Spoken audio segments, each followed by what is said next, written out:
என் உயிரிலே மனானா என் அன்பு தமிழ் மக்கள், ஏன்னா எல்லாருக்கும் சொல்லியிருக்கேன், மகளிர் உரிமை சேர்த்து தான், அதை மறந்துடாதீங்க. எல்லாருக்கும் என்னுடைய கிறிஸ்துமஸ் வாழ்த்துக்கள். அதையும் நான் சொல்லிடுறேன். ஐயா சொன்னபடி இழந்த பழம் காத்துக்கிட்டு தான் இருக்குன்னு சொன்னார்ல, அவரே சொல்லியிருக்காரு, தேசிய முற்போக்கு திராவிட கழகம் எப்படி ஜாதி மதம் இனம் மொழி எல்லாருக்கும் அப்புறப்பட்டு வர அரணாகத்தான் இருக்கும். அப்படிதான் இது நாள் வரைக்கும் சொல்லிட்டு வர ஒரே கட்சி ஆரம்பிச்சிருந்து. அதே மாதிரி தான் அவரும் சொன்னார், இந்த மாதிரி நாங்களும் உங்கள் கட்சியில் வந்திருக்கோம், என்னைக்கு தான் வரப்போகிறோம், நானும் தான் பார்த்துக்கிட்டு இருக்கேன், வரட்டும். அதுவும் இல்லாமல் இந்த கிறிஸ்துமஸ் விழா அன்னைக்கு அவரே சொல்லியிருக்காரு, உங்கள் கட்சியில் வந்து நாங்களும் எங்களையும் சேர்த்துருக்கின்றிருக்காரு, ரொம்ப சந்தோஷம் என்பதை தெரிவித்துக்கொண்டு, எப்பொழுதுமே அரணாக இருக்கும் தேசிய முற்போக்கு திராவிட கழகம் என்று சொல்லிக்கொண்டு பேச்சை துவங்கலாம் என்று நினைக்கிறேன். ஐயா நீங்கள் சொன்னபடி கலைஞரை சொல்றீங்கிற எனக்கு தெரிஞ்சுக்கிட்டேன். இழந்த பழம் இழந்த ஒரு பறவை வருது, வந்து போகுது, அதனால இழந்த பழங்கிறது எனக்கு தெரிஞ்சுக்கிட்டேன். இருந்தா கூட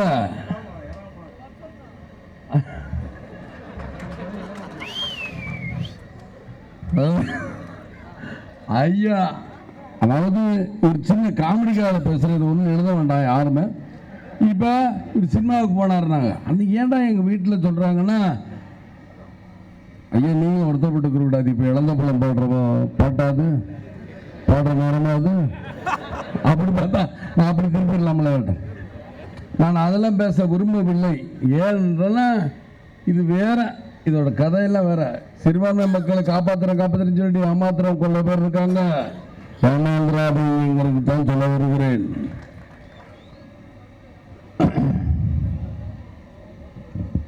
நிறைய பேசணும்னு நினைக்கிறேன். அதுக்கு முன்னாடி முதல்ல கிறிஸ்துமஸ் வாழ்த்துக்களை பற்றி சொல்லி, இயேசுபிரான் எப்படிப்பட்டவர் முதல்ல என்னுடைய வாழ்க்கையில் ஆரம்பிக்கிறேன். நான் கிறிஸ்துமஸ் ஸ்கூலில் தான், அதாவது கிறிஸ்துவர் பள்ளிக்கூடத்தில் நான் படித்தேன் அதிகமாக. என்னுடைய படிப்பு அப்போ வந்து இப்போதான் எல்கேஜிங்கிறாங்க சிலர், ஒவ்வொருத்தவங்க ஒவ்வொரு மாதிரி. நான் இப்போ 6 கிளாஸும்பா. அப்போ 5வது வரைக்கும் நான் படித்தது என்னன்னா, ஒரு கிறிஸ்துவ பள்ளிக்கூடத்தில் படித்தேன். ஆரோக்கிய மேரி மாதா பள்ளிக்கூடம் அப்படிங்கிறத படித்தேன். அதுக்கப்புறம் யூனியன் கிறிஸ்டியன் ஸ்கூல் விக்ரமசிங்கபுரத்தில் வந்து மேரி மாதா ஸ்கூல், டிபிரிட்டோ ஸ்கூலில் வந்து தேவகோட்டை வந்து டிபிரிட்டோ ஸ்கூல். இப்படி நான் பல வாக்கில் பண்ணியிருக்கேன். சின்ன வயசில் செங்கலை சுமந்து மேரி மாதா கோயிலே கட்டியிருக்கிறேன்.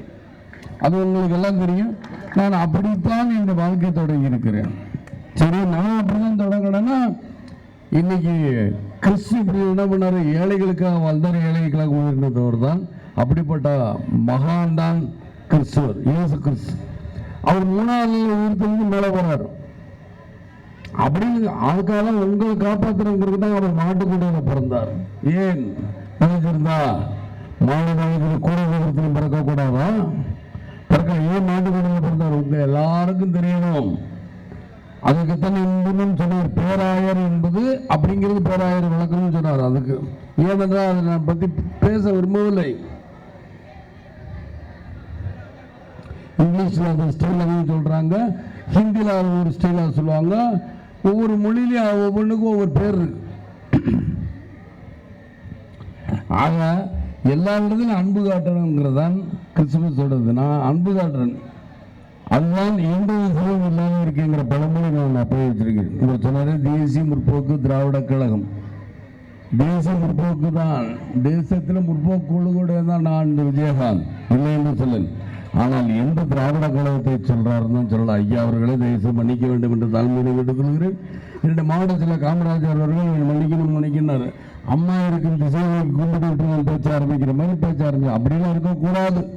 என்னை பொறுத்த வரைக்கும் என்னை சொல்லிவிட்டு திரும்ப கும்பிட்டு நான் கோரிக்க மாட்டேன். இங்கே மேடை தானே, இதுக்காக நம்ம கோவப்படணும். நம்ம தொண்டர்கள் தானே, எனக்காக எவ்வளோ பாடுபடுறீங்க, எவ்வளோ செய்றீங்க தொண்டர்களும் மாவட்ட செயலாளர்களும். நான் ஏன் கோவப்படுவேன்? நான் வருத்தப்பட மாட்டேன்.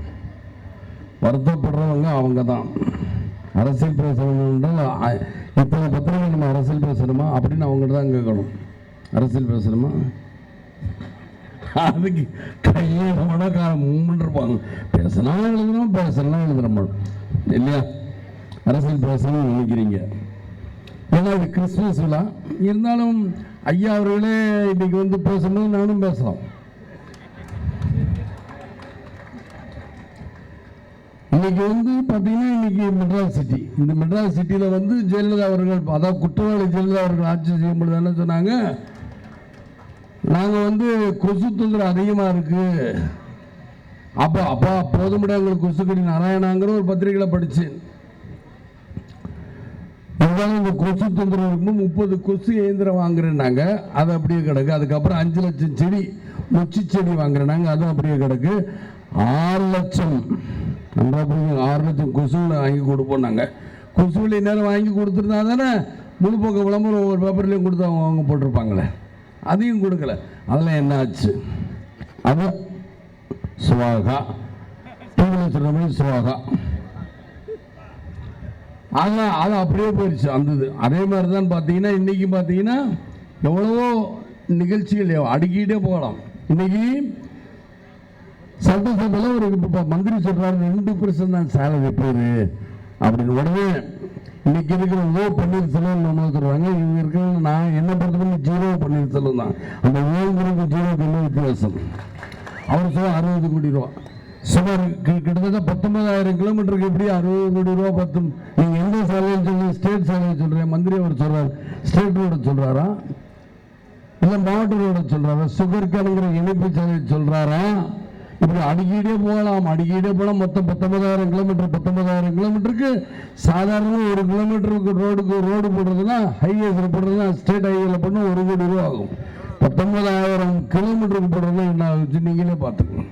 இவர் 60 கோடி ரூபா போதுங்கிறார். நான் அன்னைக்கே சொன்னேன், முதல்ல பேச சொன்னேன், இடுப்பெல்லாம் விட்டு போச்சு. நான் வெளிநாடு போகும்போது ஜம்மு காரில் போனேன், வந்து இறங்கினேன். ஏர்போர்ட்டில் இறங்கினதான் தாமதம். இறங்கினாலேருந்து இன்னைக்கு வரைக்கும் பார்த்தீங்கன்னா வீடு வந்து சேர்றவங்களே இடுப்பு கால் அந்த அளவுக்கு ரோடு மோசமாக இருக்குது. ஒரு சொல்கிறார் மந்திரி 2 கிலோமீட்டர் தான் 2% சாரி 2 கிலோமீட்டர் 2% தான் ரோடு ரிப்பேருங்க. ஊருக்கு கூட போய் பாருங்கள். நீங்கள் எங்கே நொச்சிச்சேரி எங்கே கொடுத்தீங்க? அதே மாதிரி தான் நான் கேட்குறேன், தெரியாமல் கேட்குறேன். இயந்திரம் எங்கே வாங்கினீங்க? அதாவது கொசு மருந்து எங்கே வாங்கினீங்க? அதே மாதிரி தான் நான் கேட்குறேன். கொசு தொந்தரவு, கொசு விலை 6 லட்சம் கொசு விலை கொடுத்துற நிலையில் எங்கே கொடுத்தீங்க? நாடுகிட்டே போவாங்க. இவங்க தான் ஏற்கனவே 110 மேனியா ஜெயலலிதா, குற்றவாளி ஜெயலலிதா 110 சட்டசபையில் படிச்சுக்கிட்டே இருப்பாங்க. 1000 கோடிக்கு படிப்பாங்க, 5000 கோடிக்கு படிப்பாங்க, 300 கோடிக்கு படிப்பாங்க. ஆனால் 1 கோடி கூட எடுத்து வைக்க மாட்டாங்க. அவங்களுக்கு எடுத்துக்கிறோம். அது வேறு குற்றவாளிகள் அவங்களுக்கு எடுத்துக்கிறவங்க மக்களுக்கு செய்ய மாட்டாங்க. ஆனால் உங்கள் தலையில் தான் விழுகும். மக்களே வரியினாலும் ஒழுகும், உங்கள் தலையில் தான் ஒழுகும். எல்லாரும் ஏன் பையனே சொன்னார், எல்லாரும் நீங்களே எவ்வளோ பேசுகிறீங்க, பேசிக்கிட்டு தான் இருக்கீங்க. 3 நாள் யாராவது சட்டசபை நடத்துவாங்களா? 3 நாள் நடத்திருக்காரு இந்த 0 பன்னீர்செல்வம். எதுக்கு இதை சொன்ன உடனே இங்கே தான் மீட்டிங். அங்கே ஒரு பேப்பரில் பார்த்தேன். நாம் எங்களா பேப்பரை படித்தா மறுநாள் சாயந்தரம் அங்கே வந்து அண்ணாதிமுக மீட்டிங் போடுறது எனக்கு என்ன அப்படின்னு. ஏனென்றால் போட்டிக்கு மீட்டிங் இல்லை, உண்மையிலேயே நீங்கள் சுத்தமற்றவர்கள் நியாயமானவர்கள் தான். இன்னைக்கு கிறிஸ்துமஸ் நான் பேசுகிறேன், அதே மாதிரி நீங்களும் வந்து பேசுங்களேன். அங்கிருந்து வந்தீங்க இப்படின்னு கையை காட்டினீங்க, போய் கதவை பூட்டிக்கிட்டீங்கல்ல. இது வரைக்கும் இதெல்லாம் மக்களின் தலைவர் கதவை பூட்டிக்கிட்டு இருக்கிறவங்களாம் மக்கள் தலைவர் தான். கதவை பூட்டி நீங்கள் வாட்டு உட்காந்துக்கிட்டு இருக்க பேர் தான் மக்கள் தலைவராக கிடையாது. எல்லா மக்களையும் சந்திக்கணும். மக்கள் தலைவர், மக்கள் முதல்வர்னு சொல்லக்கூடாது. ஏன்னா அந்த முதல்வர்களே ஒரு முதல்வரா. ஆனால் மக்களின் முதல்வருங்க மக்களின் குறைகளை தீர்க்க வேண்டும். குறைகளை தீர்த்தாங்களா? பாலிடெக்னிக் ஸ்கூல் வந்து கிட்டத்தட்ட 75% முன்ன புக்காச்சு. இப்போ 47 42 சுமார் 42% உள்ள. அதில் என்ன இருக்கும்? அப்போ இவங்க எவ்வளோ தொகை ஒதுக்குறாங்க, இது வரைக்கும் ஒதுக்குனாங்களே, இவங்க ஒதுக்கிக்கிட்டாங்க. ஆனால் மக்களே அந்த காலேஜுக்கு ஒதுக்குனாங்களா? சரி, இவங்களே திருவாரூரில் இருக்கிற ஒரு பள்ளிக்கூடத்தில் வந்து பார்த்தீங்கன்னா 11 பேர் மேற்கூரை இடிஞ்சு விழுந்து காயப்பட்டாங்களே. அந்த கொடுமை தான் இந்த ஆட்சி நடந்துகிட்டு இருக்கு. இது ஒரு உதாரணம். அப்படி எத்தனையோ பேர். அதே மாதிரி பார்த்தீங்கன்னா மழைநீர் தண்ணீரை வடிகால் வாரியம் கட்டுறேன்னாங்க. மழைநீர் வடிகால் வாரியம் எத்தனை லட்சக்கணக்கில் கோடி கணக்கில் 5000 கோடியை நம்ம 2 ஆட்சியிலேருந்து அது சேர்ந்தாங்க கட்டினாங்க. கட்டுறேன்னு 10 வருஷம் கட்டிக்கிட்டு தான் இருக்காங்க. அதில் ஒரு ஆட்டோ டிரைவராக இருந்துட்டார், சாக்கடிச்சு. இவங்களும் என்னமோ ஏணி இருக்குங்கிறாங்க, மர ஏணி இருக்குங்கிறாங்க, இந்த இன்னொரு பஸ் லாரியில் ஒரு ஏணி இருக்குங்கிறாங்க, இன்னொரு ஏணி என்ன சொல்கிறது, இந்த ஹைட்ராலிக் ஏணி இந்த அந்த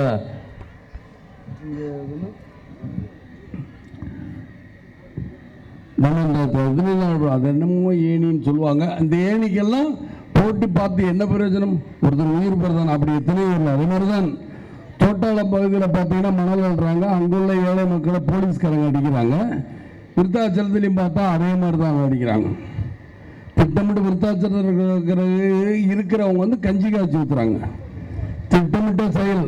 தோட்டா போலீஸ்காரங்களுக்கு ஒரு எச்சரிக்கை, ஒரு பழமொழி உங்களுக்கு தெரியும், சாதம் இருந்தால் காடு கொள்ளாது. அதை மறந்துடாதீங்க தயவுசெய்து. சாதம் இருந்தால் காடு கொள்ளாது. சும்மா யாரோ காசு கொடுக்குறாங்க அடிச்சுக்கிட்டு இருந்தீங்கன்னா சாதம் என்றால் காடு கொள்ளாதுங்கிற பழமொழி ஞாபகத்தில் வச்சுக்கணும். அந்த சாதி என்பது பொதுமக்கள், அவங்க மிரண்டால் நீங்கள் தாங்க மாட்டீங்கிறத சொல்ல, இது தூண்டி விடுறதுக்காக சொல்லலை, உண்மைகளை சொல்கிறேன். என்ன மக்கள் எல்லாம் ஒரு லெவல் இருக்குல்ல. டிவியை பார்க்குறேன், பேப்பரில் பார்க்குறோம், ஒரு லெவல் அவங்களே போட்டோ எடுக்கிறாங்க. அப்புறம் இந்த இதுக்கு மேலே என்ன உண்மைகள் வேணும்? ஒரு செய்தியை பார்க்க வேண்டும்னா ஒரு 1/2 மணி நேரம் பார்த்தா போதும். ஆனால் இப்போ ஒரு 7 மணி நேரம் பார்க்க வேண்டிய எல்லா டிவியும். சில டிவி கலைஞருக்கு சப்போர்ட்டு, சில டிவி எனக்கு சப்போர்ட்டு. எனக்கு ஒரே ஒரு டிவி, அதான் எங்கள் கேப்டன் டிவி. மீதி இருக்கிற டிவி எல்லாம் பார்த்தீங்கன்னா எல்லாம் இந்த ஜெயலலிதா இருக்குது, குற்றவாளி ஜெயலலிதா சப்போர்ட்டு. சால்ரா அடிச்சுக்கிட்டு தான் எப்படியா முடியும்? மக்கள் பிரச்சனை யாரை சொல்றது? மக்கள் பிரச்சனை தைரியமாக சொல்லலாம். இப்போ ஜால்ரா அடிக்கிற டிவியில் நாளைக்கு பின்னாடி போலீஸ்காரர மாதிரி ஆகிக்கிட்டே இருக்காதீங்க. அதனால அடுத்த 5 வருஷம் தான் வஞ்சிக்கப்படுறாங்களே. இன்னைக்கு நீங்கள் எவ்வளோமானு சொல்லலாம், எவ்வளோ வேணாலும் காட்டலாம், அப்படி காட்டலாம், டெபிட்னு ஒன்று சொல்லுவாங்க, விவாதம் அடைக்கலாம், இதுவும் சொல்லலாம், எல்லாத்தையும் சொல்லலாமா? அதெல்லாம் மக்களுக்கு உண்மையிலே யார் இருக்காங்கன்னு தான் பார்க்கணும். மக்களுக்கு சேவை பண்ண வேண்டும். மக்களுக்கு யாராவது சேவை பண்ணுறாங்களா? மக்களுக்கு சேவையே பண்ணுறது இல்லையா? மக்களோட வரி பணத்தை சொல்கிறாங்க. பெண்களுக்கு, குறிப்பாக பெண்களுக்கு எப்போ அரிசி வாங்கணும், எப்போ எண்ணெய் வாங்கணும், எப்போ மிளகா பொடி வாங்கணும், எப்போ அரிசி பருப்பு வாங்கணும், எப்போ வெங்காயம் வாங்கணும், எந்த சீசனில் வெங்காயம் வாங்கணும் சீப்பாக இருக்குன்னு எல்லாம் தெரியும். ஆனால் நம்ம என்ன நினைக்கிறோம்? எல்லாத்திலும் விலையேற்றோம். பஸ் விலையேற்றம், பால் விலையேற்றம், மின்கட்ட விலையேற்றம், விலைவாசி உயர்வு, இதுக்கெல்லாம் நம்ம தலையில் தான் வந்து விடுது. நல்லா பார்த்துக்க, நம்ம தலையில் தான் வந்து விடுது. ஏன்னா இவங்க எல்லாத்தையும் கொள்ளடிச்சுடுங்க. சரி, எல்லாத்தையும் நஷ்ட கணக்காட்டுறீங்க. டாஸ்மாக் நஷ்டம் வந்திருக்கா சொல்லுங்க பார்க்கலாம். ஏன்னா அவங்க நடத்துறது மெட்ராஸ் இது, அதையும் நஷ்டப்படுத்தினா ஓடுவாங்க, நஷ்டப்படுத்த ஓடுவாங்களா? ஓடுவாங்க, எங்களாலும் ஓடுவாங்க. எங்க ஓடி என்ன பிரயோஜனம்ங்கிறது நீங்க பார்க்கணும். டாஸ்மார்க் இன்னைக்கு வரைக்கும் ஏன் நஷ்டப்படலை? நஷ்டமே படாது. ஏனென்றால் இவங்க தான் இஷ்டத்தை திறந்துட்டு இது கண்டுக்கிறதே இல்லை. எங்கே ஆர்வம் நம்ம தான் கூக்குரல் போடுறோம், நம்ம டிவிலையும் பார்க்குறோம், பேப்பர்லேயும் பார்க்குறோம். கூக்குரல் போடுறதும் போராட்டங்கிறது ஒன்றும் கிடையாது. ஊர் பூரா மழை, ஆனால் தண்ணி வேணும், குடத்தோட ரோடு மறியல் எல்லாம் நடக்குது, இதெல்லாம் பார்க்குறேன். ஆனால் தண்ணி அவங்க சேமிச்சு வச்சுருக்காங்க, சேமிச்சு வைக்கல. அப்புறம் எப்படி இருக்கும்? அப்படித்தான் அவங்க ஆட்சி. அதனால தெரியும் குற்றவாளி ஜெயலலிதா அப்படிங்கிறதுக்கான காரணமாக தான். நீங்கள் குற்றமற்றவன் நிரூபிக்கணும்ல, நிரூபிச்சா ஏன் மந்திரி பதவியை ஏற்றுக்கிறவே கூடாது. உங்கள் அம்மா குற்றமற்றவன் இதில் அது வரைக்கும் நீங்கள் மந்திரி பதவியை ஏற்றுக்கிறாம சும்மா இருக்கட்டும். எதை சொன்னாலும் மத்திய அரசு குறை சொல்றீங்கன்னா அப்போ ஆட்சி விட்டுட்டு போங்க. எதை சொன்னாலும் அவங்க பார்த்து கடிதம் இருக்கேன். அப்புறம் நீங்கள் எதுக்கு? இங்கே யாராவது ஒரு எழுத்துட்டு, 4 எழுத்துட்டு, இல்லை பேராயிரம் எழுத்துட்டு, யாராவது ஒருத்தவங்க எழுதுனா அது போய் சேர்ந்துட போகுது. நீங்கள் தான் விஞ்ஞான வளர்ச்சியில் எவ்வளோ முன்னேற்றம் ஆயிடுச்சு. எதற்காக நீங்கள் எதை பாருங்க, எதை கேட்டாலும் வேண்டாம் நாங்கள் இருக்க, நாங்கள் நீங்கள் என்னத்துக்குறீங்க சொல்லிருக்கு. மீனவர் தூண்டி விடுறது. நான் ஒரு தடவை போராட்டம் பண்ணுறேன்னு வேண்டாங்க, ஏன் இல்லை ஆளுங்கட்சிக்காரங்களுக்கு தேவையில்லாமல் இது போனாங்க. சரி, நான் விட்டேன், அதில் இருந்து தொடர்றதில்லை. எப்போ இந்த பிரச்சனைகள் எப்போ இருந்து வருது? என்னுடைய தலைவர் பிரபாகரன் வந்ததுக்கப்புறம் தான் பிரச்சனை வருது. மீனவர் பிரச்சனை அது வரைக்கும் இருந்துச்சா? நீங்கள் சிந்திச்சு பார்க்கணும். அது வரைக்கும் அவர் இறந்துட்டாருன்னு செய்தி வந்தோன்னா இந்த பிரச்சனையெல்லாம் வரும். ஏன் அதையெல்லாம் சொல்கிறேன்னா, இதெல்லாம் மக்கள் ஏமாற்றிக்கிட்டு இருக்காங்க, எல்லாத்தையும் ஏமாத்துறாங்க. மக்களே, நீங்கள் ஒரு நல்ல முடிவு எடுக்க வேண்டும். பிறருக்காகவே வாழ்ந்தவர் தான் இயேசு கிறிஸ்தவர்கள். தனக்காக வாழலாம். இங்கே இருக்கிற அரசியல் தனக்காக வாழ்ந்துக்கிட்டு இருக்கிறாங்க. பிறதுக்காகனா பிறகுனா நீங்கள் உங்களுக்கு யாரும் வாழ்றதில்ல. மக்கள்னு சொல்கிற கடவுளாகி நீங்கள் தான் இதற்கு ஒரு நல்ல முடிவோ ஒரு தீர்ப்பும் சொல்லணுங்கிறது தான் என்னோட தாழ்மையான கருத்து. ஏன்னு சொல்லணும்னா மக்களாகி நீங்கள் தான் ஒரு நல்ல தீர்ப்பு சொல்லணும். கடவுளாகி நீங்கள் தான் ஒரு நல்ல தீர்ப்பு சொல்லணும். இந்த ஆட்சிக்கு முடிவு கட்டணுமா கட்ட வேணாமா நீங்கள் தான் சொல்லணும். இவங்க என்ன சொல்கிறாங்க, லேப்டாப் கொடுக்குறோம், மாடு கொடுக்குறோம், ஆடு கொடுக்குறோம் அப்படிங்கிறாங்க. இப்போ இந்திய தணிக்கை குழுவில் உங்களுக்கு கண்டுபிடிச்சது இதெல்லாம் ஊழல் ஊழல் ஊழல் ஒன்றா சொல்லிக்கிட்டு இருக்காங்க. மாடு இவ்வளோ வாங்கக்கூடாதுன்னு சொல்கிறாங்க. ஆந்திராவில் இப்போ வாங்கக்கூடாது, இவ்வளோ பால் கறக்கணும் அந்த மடியில் ஒன்றுமேல வித்துடுறாங்க. ஆக பயனாளிகளுக்கு அந்த மாடு போய் சேர்ந்தா கிடையாது. இவங்க இஷ்டத்துக்கு பயனாளிகளை வெளிப்படையாக பண்ணுறதுல எல்லாத்துக்கும் யாருக்கெல்லாம் கொடுத்தா அப்புறம் மாடை விற்காம என்ன பண்ணுவாங்க, மாடை வித்துடுறாங்க. ஆக இதை நான் சொல்றது உண்மையிலேயே சிஏஜி புத்தகத்தை நான் படித்தேன். சிஏஜி என்றால் இந்திய தணிக்கை அதிகாரி குழுன்னு சொல்லுவாங்க. இந்திய தணிக்கை குழு. அந்த குழு சொல்லுதான் இவங்கெல்லாம் எவ்வளோ மோசமானவங்கன்னு ஒவ்வொன்றா சொல்லிக்கிட்டே இருக்காங்க. அப்படி ஒரு 10 அறிக்கைகள் இது வரைக்கும் பாலிடெக்னிக் பள்ளிக்கூடத்தில் பாலிடெக்னிக் காலேஜில் இந்த மாதிரி இவ்வளோ அக்கப்போர் நடக்குதுன்னா அப்புறம் எப்படியா வருவாங்க? அரசாங்க பாலிடெக்னிக் காலேஜில் வந்து 100 கோடி ரூபா சில பிரதேசம் செல்லுவாங்க. ஒன்றில் வச்சாங்களே இன்னைக்கு 1 கோடி ரூபா ஏதாவது எடுத்து வச்சுருக்காங்களா? அப்புறம் ஏன் திருவாரூரில் 11 மேற்கூரை இடிஞ்சு விழுந்து 11 பேருக்கு காலில் அடினா எப்படியா வருவாங்க? பெற்ற தாய் தாப்பெல்லாம் இப்படி தான் பிள்ளையை கொண்டு வந்தால் அரசாங்க பள்ளிக்கூடத்துலையும் அரசாங்க ஸ்கூல்லையும் சேர்ப்பாங்க. சொல்லுங்க பார்க்கலாம். அப்போ ப்ரைவேட் ஸ்கூலில் தானே படிப்பாங்க. ப்ரைவேட் ஸ்கூலில் இருந்தால் அதுவும் தப்பு. ஆக இதை எதைத்தான் குறிக்கிறது நீங்களே பாருங்க. மக்கள் என்ன நினைக்கிறாங்க? சரி, எங்கேயோ குறுக்கு வழியில் ஏதோ ஒரு காசு தான் எம்ஜிஆர் இருக்காரு. நான் நிறையா சொல்லிக்கிட்டே போகலாம். எம்ஜிஆர் அவங்கள பற்றியே பாடியிருக்காரு.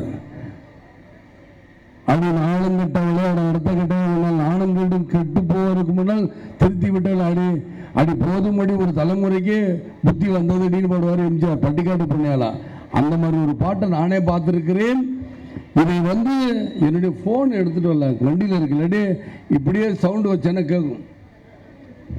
அதே மாதிரி 1000 உள்ள டைலாக் இந்த வாட்ஸ்அப்னு சொல்கிறோம். ஒரு நமக்கு வாய்த்த அடிமைகள் ரொம்ப சிறப்பாடும். அதில் என்ன சந்தேகம் ராமதாஸ், அதில் என்ன சந்தேகம், நமக்கு வாய்த்த அடிமைகள் மிக மிக ஒரு பாட்டு உடனே படம். எவ்வளோ தூரம் பொறுமை இழந்து கட் பண்ணி போட்டிருக்கான் பாருங்க. எத்தனை காலம் தான் ஏமாற்றியா இது ஆட்டிலி சொன்ன ஆட்டிலி அப்படின்னு சொல்லிவிட்டு அப்புறம் சொத்து சேகரிக்கிறது எல்லாம் பற்றியெல்லாம் நகை நட்டு இதெல்லாம் போடுறதெல்லாம் அந்த படமாக போட்டு கட் பண்ணி கட்டுறாங்க. பட்டிக்காட்டு புண்ணிய பாட்டில் வந்து சிரிக்குது யாரு? அந்த பழைய குற்றவாளி ஜெயலலிதா சிரிக்குது. இன்னைக்குள்ள குற்றவாளி ஜெயலலிதா இந்த சிரிப்பை மிக்ஸ் பண்ணுறான். எவ்வளோ தூரம் பாருங்க. இந்த மாதிரி திடீர்னு வந்து எனக்கு ஜாமீன் கொடுங்க, இந்தாங்க நீங்கள் கேட்ட அப்படின்னு ஒரு இன்ஸ்பெக்டர்கிட்ட கொடுக்குது. அவ்வளோதான் ஷார்ட்டு கட்டு. நீங்கள் என்ன ஃபோன் எடுத்துகிட்டு வரல, எடுத்துகிட்டு வந்திருந்தா தெரிஞ்சிருக்கும். வாட்ஸ்அப்பா எனக்குன்னு ஃபோன் கிடையாது இருந்தால் கூட இங்கே நீங்கள் காட்டுன்னு கொண்டு வந்து மறந்து வச்சுட்டு வந்துட்டேன். அந்த அளவுக்கு ஒரு மோசமான ஆட்சி தான் நடந்துகிட்டு இருக்கு. இதில் வந்து விஜயகாந்த் சொல்கிறேன், விஜயகாந்த் போட்டி என்ன போடும்? விஜயகாந்துக்கு போட்டி என்பது கிடையாது. விஜயகாந்துக்கு 6 மணி நீங்கள் வாங்க, என் தொண்டர்களுக்கு எனக்கு பயம் இல்லை. என்னுடைய தொண்டர்கள்லாம் மகளிர் இளைஞரும் தொண்டர்களுக்கு எனக்கு பயமே கிடையாது. ஐயா என்ன சொன்னார், எங்கள் சபையில் கூட இவ்வளோ கூட்டம் இல்லை, ஆனால் நீங்கள் கூட்டுறதுல இவ்வளோ கூட்டம் இருக்கே அப்படின்னு சொன்னார்ல, அதுதான் உண்மை. மதுரையில் பார்த்தீங்கன்னா மதுரையில் வந்து நான் ஒரு நாளைக்கு 2-3 நாள் தான் சொன்னேன். 2-3 நாளைக்கு முன்னாடி எவ்வளோ பெரிய கூட்டம் வந்தது. இவங்க கூட ஐயா வந்து சொன்னார், நீங்கள் தான் வருஷம்னா 3 எல்லா மதத்தை சேர்ந்தவங்களும் இங்கே இருக்காங்க. அவங்க விழாவை சிறப்பாக பண்ணுறதுனால அவங்கவுங்களுக்குள்ள ஒரு போட்டி அப்படின்னு. நான் அவங்களெலாம் தலையிட மாட்டேன். அவங்களுக்குள்ளே இருக்கிற போட்டி அவங்கவுங்கள பண்ணிக்கணும். இப்போ கூட பார்த்தீங்கன்னா ஏழைகளுக்கு நல்லது இருந்தால் விஜயகாந்த் பண்ணுவேன், பேசி முடிச்சுட்டு தான் பண்ணுவேன். ஆனால் உங்களே அனுப்பணும், நீங்களே செய்தி அனுப்பணும்ல, அதனால் அனுப்பிட்டு நல்லது பண்ணுவேன். அதற்கு முன்னாடி விஜயகாந்த் நீங்கள் பேசிடுங்க எல்லாருமே. நான் பேசுகிறேன், அந்த நல்ல உதவிகளை கொடுத்துட்டு பேசுங்க. நல்ல உதவி கொடுத்தா போய்கிட்டே இருக்கும். நான் பேசிடுறேன். பேசிட்டு அதுக்கப்புறம் அவங்களும் நல்ல உதவிகள் எடுக்கிறதுக்கு அவங்களுக்கான செய்தி கொடுக்கணுங்க. செய்தியாளர்கள் அங்கே போகிறவங்க செய்தி கொடுக்க இவங்க எடுத்தால் கூட டிவி ஆளுங்களோ இல்லை பத்திரிகை ஃபோட்டோகிராஃபரோ எடுக்கலாம். எடுத்து கூட அவங்க அனுப்பணும்ல, அதெல்லாம் அதுக்கு டைம் அப்படின்னு. அதனால நான் நிறையா பேச நினைச்சேன். இருந்தால் கூட கிறிஸ்மஸ் இந்திய தணிக்கைக்குழு சொல்கிற அறிக்கையை படித்தா அதுக்கு தான் ஷார்ட்டாக ஒரு 10-15 விஷயம் இது இருக்குது. நீங்கள் இந்திய தணிக்கைக்குழு வாங்கி படிச்சிங்கன்னா தெரியும். சிஹெச்சி ரிப்போர்ட் பார்த்தீங்கன்னா தெரியும். ஏன் நிறையா இருந்து சொல்லிக்கிட்டே போகலாம். 1.5 மணி நேரம் ஆகும். ஐயா நீங்களும் 12க்கு போகணும். ஆகையினால் நீங்கள் வந்து அனைவருக்கும் மீண்டும் மீண்டும் சொல்லிக்கிட்டு எல்லாரும் கிறிஸ்துமஸ் ஒரு நல்வாழ்த்துக்கள். ஐயாவும் ஃப்ளைட்டுக்கு எங்கே போகிறாரோ அதுக்காக என் பேச்சு முடித்து கொண்டு விடைபெறுகிறேன். நன்றி, வணக்கம் மக்களே.